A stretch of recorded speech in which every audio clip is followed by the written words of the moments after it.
Hi everybody, I thought I would start the week right here, and we have now completed our second week of the June sketchbook challenge, and that's what I'm doing a tour of. But quickly I thought I'd go over what I've done already.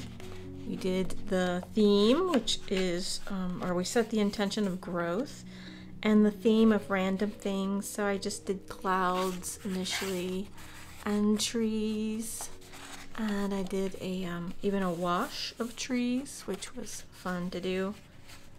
And then I did leaves, a cup, a tea bag, and this cute toy crocheted bumblebee that that I was given. And the next day I did my pet, my bird, Scooby. Most of you know Scooby. I've shown him on here before. This is just a quick glimpse back at those previous pages.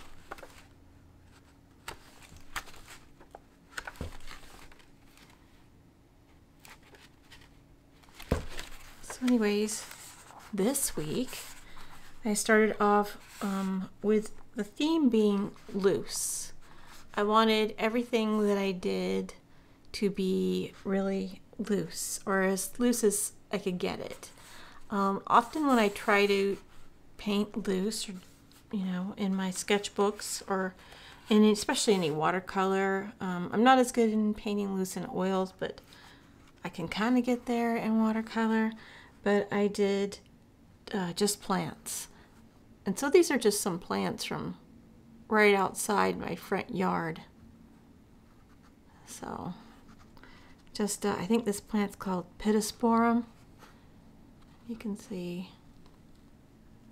what that ended up looking like. I felt pretty good about that. Didn't feel as good. It's funny, within the week, I have different feelings about things, and I think that that really comes across in your work, you know, whether or not your energy's high or low. And I did pears, which I think they turned out pretty good. I had these two pears for a bit, and I like them. They had this beautiful kiss of like an apricot-y peach on them, and they were really, really cool. They started off loose, but I can't say that they look overly loose. And then this one. I had thoughts about this one, what I wanted it to be, but I can't say that I loved it at the end of the day, and I think it shows. I probably could have taken this farther, but I really just did not love it. It was not living up to my expectations, so I just kind of let it die where it was. So the next thing I did was I did the prompt for cloth, and I decided to make this a double paged layout. The cloth is actually this cloth right here. I have this cloth laying around, and so I just bunched it up. I kind of laid it different ways and decided how I wanted to approach it. And one side had more light, more of a warm light, and the other side had more cool light. So I kind of reflected that, but I still try to stay true to being very loose in my approach to this. This is a really great idea, a way to improve your values and your ability to see color. Because even with a white piece of cloth, shockingly enough, there's so many colors you can see. You can see all kinds of warms and cools, and you can see how your edges work and how light refracts back up into areas that look dark to you. It's just a really great way to observe values and improve your drawing or painting skills using values. Another thing a lot of people do is they'll use like your pillow, your white pillow, or a pillow you can have a pattern, but it should be like a modest pattern, like basic, very thin, you know, stripes, a couple of stripes, or very random flowers or whatever, just very light, something that you could kind of duplicate and in a very loose way. But white is really great to start with. Some people just do their pillows, or another thing I like to do is eye pillows.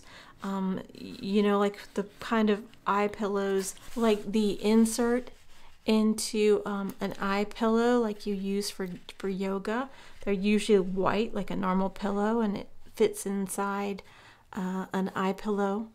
They're usually white, and you can even take those and bunch them up, and you can usually find those usually like on Amazon, and just keep them around for a really good study, and just do all sorts of things to it, and get a lot of variety, and get a lot of time into doing really good value studies and studies on edges and form, without there being the limitations of a true form. You know, like the way, if you have a face in front of you, a face is a face, and it's very detectable, and people know when it's wrong. But doing pillow studies or studies of cloth is really good, because only you truly know what the truth is of how it should look, and over time you can develop really good skills. So something to keep in your mind and keep in your arsenal. The next day, the prompt was bird. So I did this black-necked stilt. That's what this particular kind of bird is. They have really long legs, and if you've never seen one, they look unusual. It's kind of like maybe like an avocet, if you know what that is. It's a water bird. And so this one was actually a combination of a little bit of water and a reflection and a study of a bird. This is one of my favorite birds, actually. My favorite wading birds. It's pretty cool. And then the next day, this ended up being one of my favorites, actually. So the next prompt was wood. And this one turned out pretty good. I actually really got into this big time. If you know me, this is my thing. I love nature so much, and this image, you know, it's like I had a photo of it, and I'm like, well, let me try that for wood. But I got really into the wood, the sticks of it, with all the little details, but very loose still. Started off really loose with my initial washes, and then just worked on all those shadows and the texture in the wood, and then the warmth in the pine needles. It was so much fun. It really was such an enjoyable time in my sketchbook doing this little study today. So that's what I ended up doing, and then I even did like a splash of, you know, color in here just to kind of make it even look more expressive. And then the final day, I decided to go back and do water. I wasn't too sure about what I wanted to do, and that's why I kind of avoided it the first time around. And you may not see it. What this is this is from a photograph that I took over on the coast, where there's lots of mangroves, and there's like a marsh area where you can drive around and see a lot of water and mangroves and bushes and lots of wading birds, all those sorts of things. And I took this picture, but it kind of almost looks abstract because you may not be able to see exactly what it is, but this is the water's edge right here. So the plant was growing, but there was a strong reflection into the water itself. So I was trying to make that reflection, it being so strong as it was, you know, was almost like really a mirror. But I wanted to make sure that I did put in the variations of color and little bits of smudges of white in the water where there's some movement, and you'll see the slight disruptions in the branches. So that turned out pretty good all in all, I feel. And even the reflection of some of the green leaves up on the branches above the water. So that was what I did. It was my last thing I did, returning back to that final prompt of water. But it was a really fun thing to work on all in all. And yeah, met that prompt as well. But all in all, this is everything I worked on. But I really love this. You probably can tell. This turned out good too. Of course, these are just my own opinions. You can tell me what you think. Which one was your favorite? I hope it's not this one. Because I really hate that one. Yeah, I feel pretty good about this past week with the plants and, you know, the pears. I'm trying to get it up close for you to see it. This thing. Sometimes things look better on screen, I feel, than they do in person.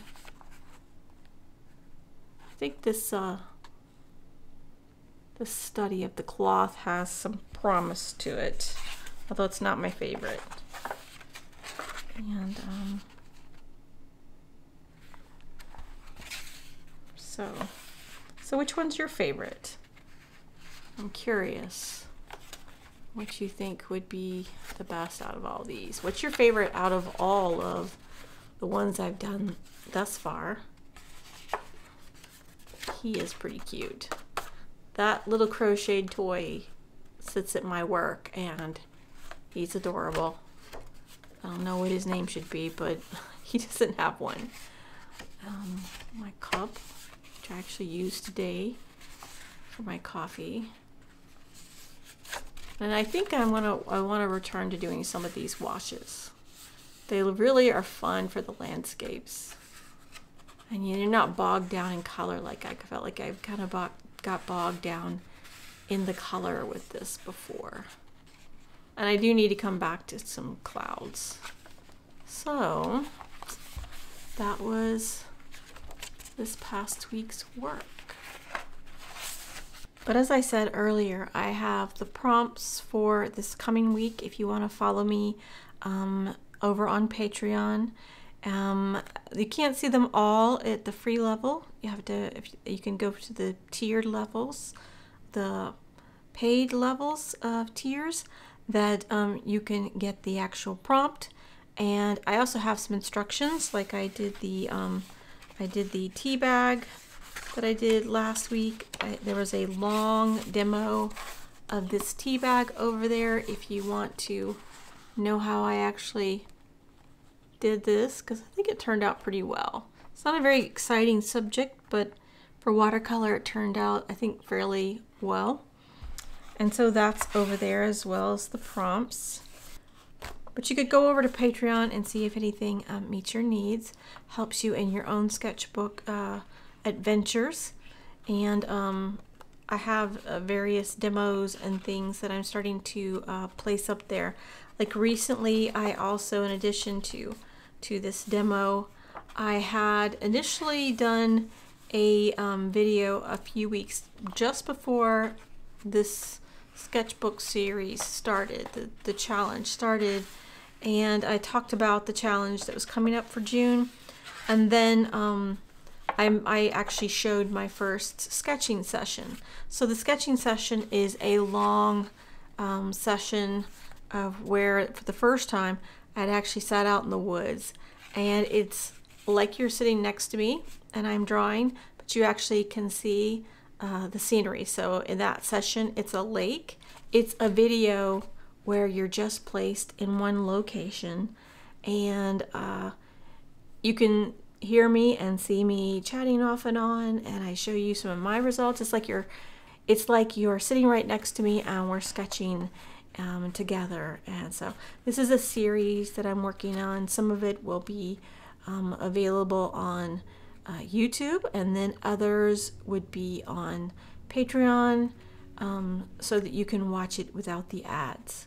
So something to put in your thoughts, and you might want to go over and check that out on my Patreon site. And if you're ready to just start the challenge, it doesn't matter that you're not starting at the beginning of June. If you don't want to, you can do this challenge whenever you're ready. You can do it next month if you like, or just do it willy-nilly, or just a few days a week. But anyways, there's extra resources over there in addition to what I'm showing you on YouTube.